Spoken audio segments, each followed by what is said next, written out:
العالمين والصلاة والسلام على سيدنا ومولانا محمد وعلى آل سيدنا ومولانا محمد وآله وأصحابه وأزواجه وذريته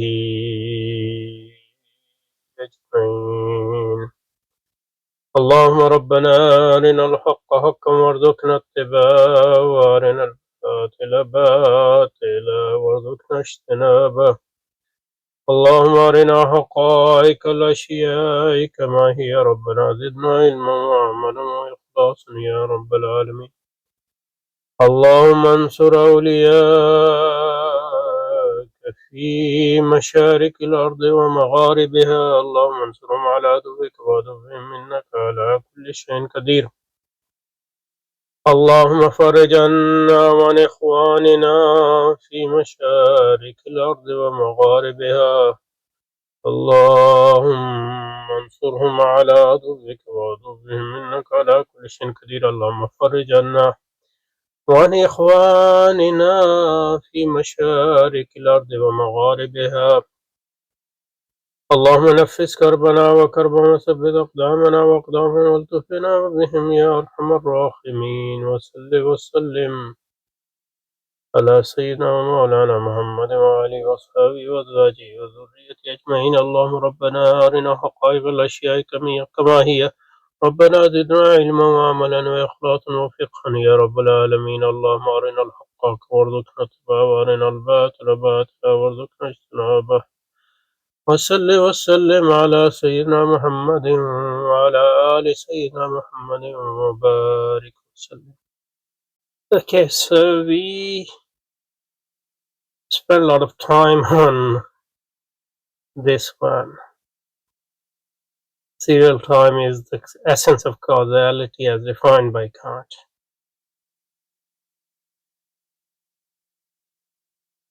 The time is sequential for Kant. Is understood in the image of spacing, I guess.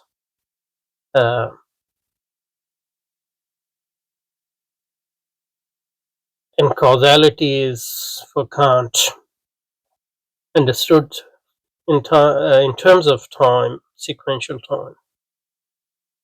Because time is a pure form of intuition in Kant, causality is a pure form of understanding. It's a category, an all pure form of understanding. Along with the data, information which comes through senses has to go through time. And that explains why serial time is the essence of causality. At least it is one explanation. We have some grip on what he's saying here, and we have a general idea of what he's saying here. Not that we completely understand it. We'll have to get back to it again at some point.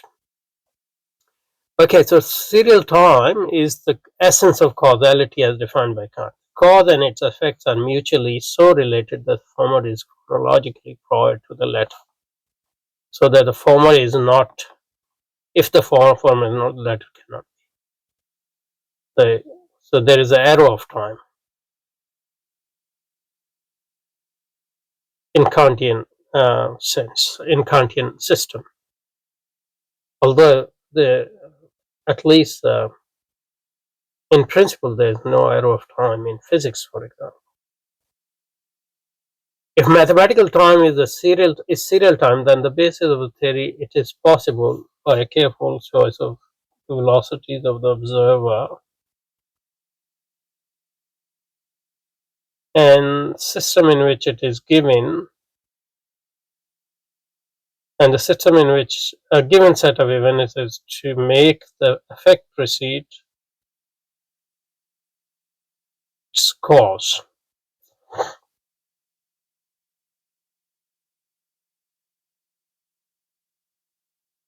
This is not entirely clear. In fact, it seems like it's the wrong conclusion from the discussion above. So I was wondering whether there was a typo in my book, which is a older edition, very very old edition. In that, let me read. The serial time is the essence of causality as defined by Kant. The cause and its effects are mutually so related that the former is chronologically prior to the latter. So that if the former is not, the latter cannot be. If mathematical time is serial time, then the basis of the theory it is possible to be careful choice of the velocities of the observer and the system in which a given set of events is able to make its effect proceed its course. So it's not a typo. Or if there is a typo, if there is a typo, that is B.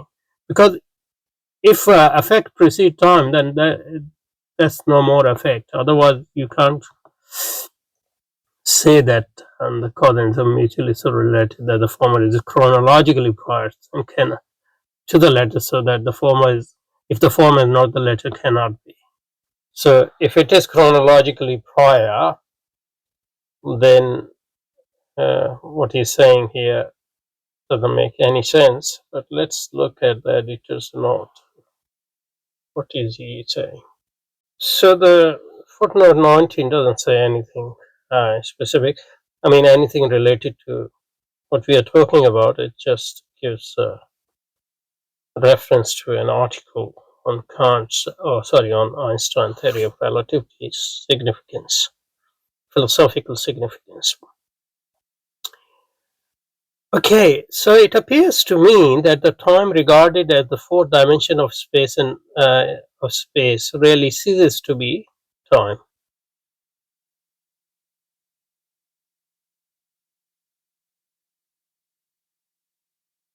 Fourth dimension of space. Time is not the fourth dimension. It's time. The space-time itself is the fourth dimension in the, as far as I understand, in Einstein's system or his theory of relativity.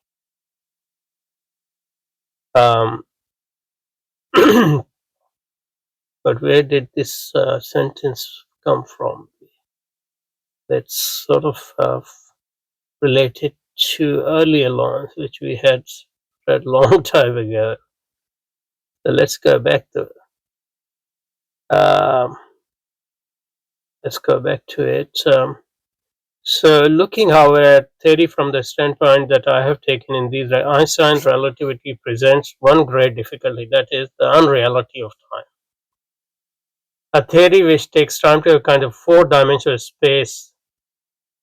Now, I didn't pay attention to this. But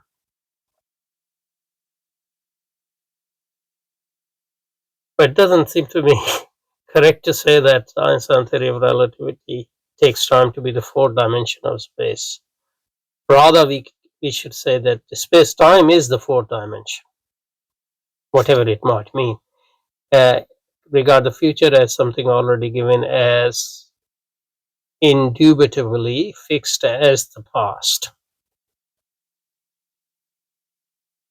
Well, if all causes are fixed, then effects are fixed too. But I don't think that has specifically anything to do with Einstein's specific theory of relativity. Let's look at the note 18 again. Yeah, the editor also thinks that it's rather debatable interpretation of Einstein theory, Iqbal's conception of time and space. Maybe we'll read this if I can find this somewhere. Even though generally secondary literature on Iqbal is awful. And Philip Frank, philosophical interpretation of misinterpretation theory of relativity. Okay, here go back. So it's saying already given at time is a free creative moment. Events don't, and from there, yeah. So that was sort of a digression.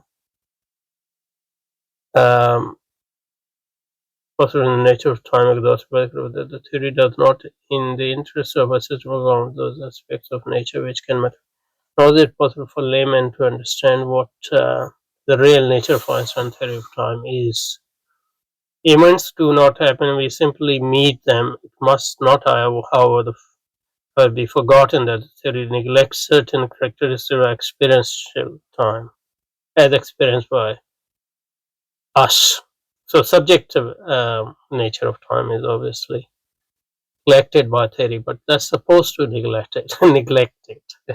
A physical theory is not supposed to capture the subjective experience of. That's not physics domain. So,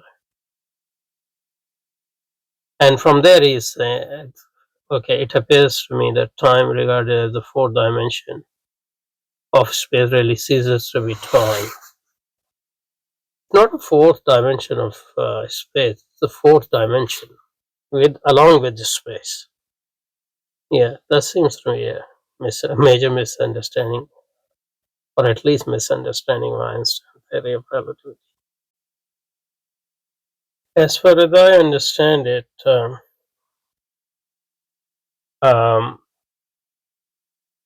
Einstein's theory of relativity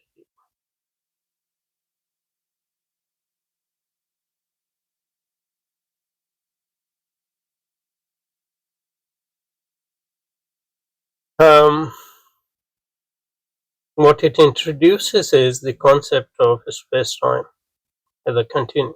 I mean, space-time. Yeah. Uh, it's a mathematical model which fuses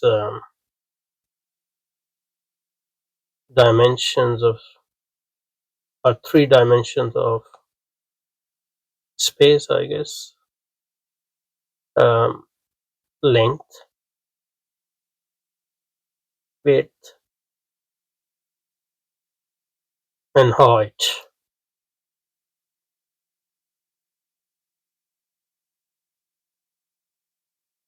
Plus time into a single four-dimensional continuum. Since it's a mathematical model, it's hard to visualize it. The key thing here is that from our viewpoint, space and time are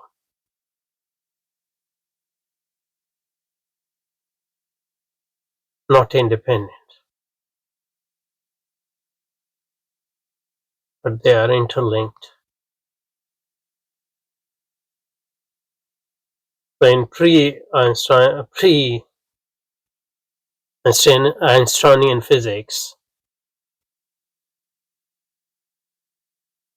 I mean that's a general understanding anyway. Time and space are independent.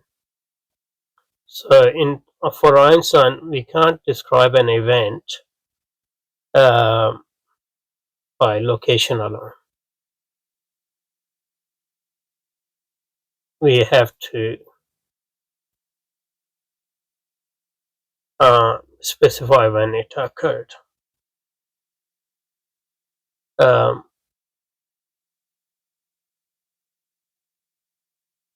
so not just space, but time as well for specification of or location.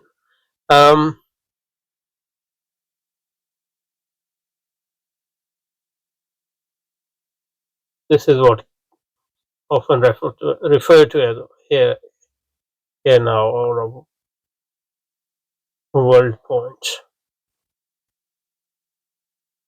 Okay, so that's a general understanding.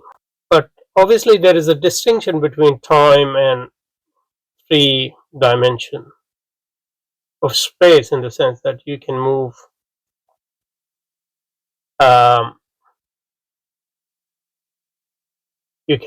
up, you can move down, obviously within physical limitations, um, forward or backward, um, left or right, but with time there's only one arrow. You can only move forward. Although, theoretically speaking, physical, as far as I understand, my understanding might be wrong. Um, um, the equations of physics don't specify that, but our understanding, as far as we know, it goes only one way. So that's the basic difference between space and time. So even though we have time as a component of four-dimensional space-time continuum, um, it's not just simply another spatial dimension which we can navigate at our will. It's something distinct in a way. What's unique about uh,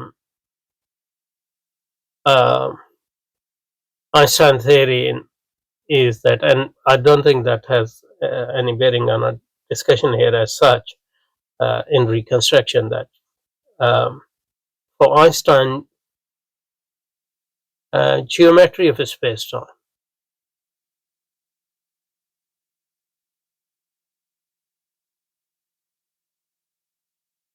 is affected by matter and energy, which are related, obviously,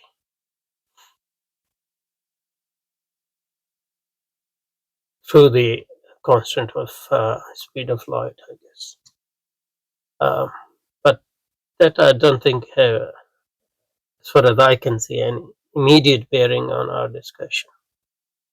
Okay, I think that's enough for now. So we'll start from this modern Russian writer next week or next time, inshallah. Subhanakallah wa bihamdika nashhadu an la ilaha illa anta nastaghfiruka wa natubu ilayk. على سيدنا محمد وعلى آله وصحبه وسلم. وسلام على المرسلين والحمد لله.